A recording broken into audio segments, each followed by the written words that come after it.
at 3:30, we get Nevada, who's 1-2, traveling to Minnesota, who's 1-1. Minnesota favored by 17.5 on the Big Ten Network.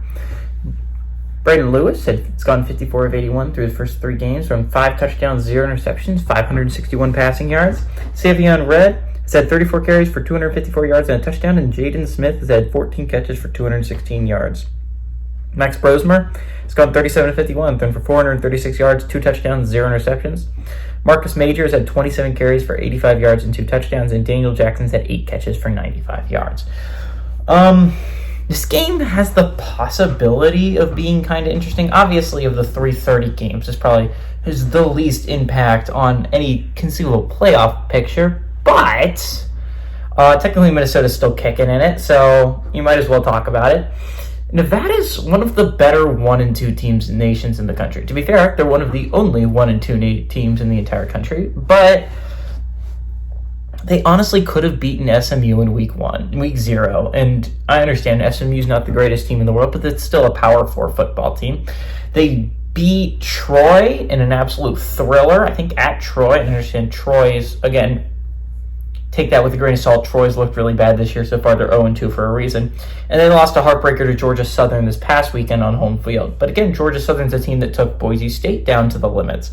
So it's like, that's not exactly a bad loss either. And it's like Nevada, they might be 1-3 after this football team game, but I don't think they're a bad football team, if you know what I'm saying. I don't think this record indicates how good of a football team Nevada can be. Brayden Lewis has looked good so far this year, and if Nevada didn't make dumb mistakes in the SMU game and in the Georgia Southern game, they could have won both those football games. This could easily be a 3-0 team right now. It is a 1-2 team right now. Minnesota is an interesting football team as well to talk about, right? Like, they were 1-1, but they could have easily been 2-0. And I think we're talking about Minnesota a little bit differently if they had won the UNC game instead of losing it in heartbreaking fashion, right? And you would be talking about Minnesota as a little bit as a threat, right? I think it's interesting because there's so many teams in the Big Ten that are undefeated right now that you want to talk about all those undefeated teams, and we do a lot of the time, but no team's been eliminated yet in the Big Ten, and I'm sure it'll happen eventually. It might even happen this week.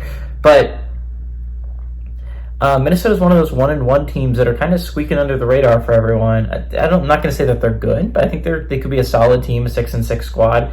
That being said, I don't think they have a lot of offense there, and I think Nevada has a decent offense. I think Minnesota has a pretty good defense, and I think Nevada has a decent offense. I think that's the matchup to watch here. I think Nevada keeps it close. I understand. I think Minnesota's going to win. Don't get me wrong. I'm not crazy here. I think the Golden Gophers are going to win this football game, but I think Nevada keeps it close. I think they cover the 17.5 point spread.